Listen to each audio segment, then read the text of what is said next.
我叫苏轼，字子瞻，后来人们也叫我东坡居士。自幼随父游学，蒙母亲教养，常读范仲淹、欧阳修诸公文章，自诩相志。20岁那年，我满怀壮志，以为读书做官就能济世安民。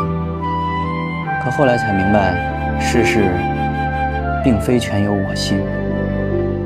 初为官那几年，常与上司脾性不和，但日子倒也算得顺遂。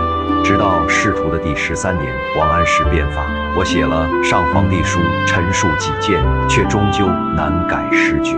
在送别一位位友人之后，自己也离开了汴京。其后，我在密州、徐州、湖州辗转为官，想为百姓做点实事。谁知皇帝的一纸嘉奖反成了祸端，我平日里借实言志的话，被政敌拿来大做文章，终于酿成乌台诗案。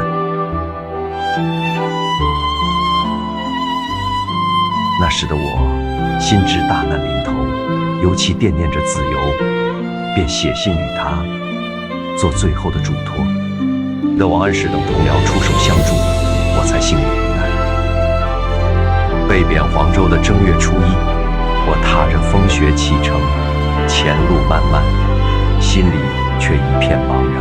我借住在定慧院的小屋，在彻骨的孤寂中，写下了那首《卜算子》。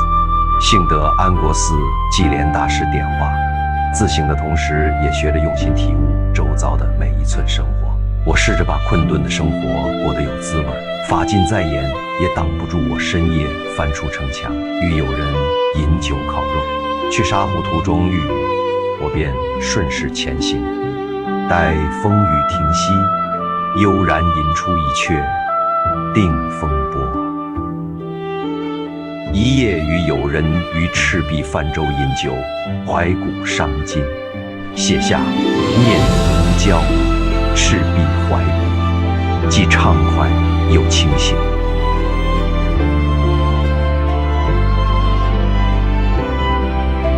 心似已灰之木，身如不系之舟。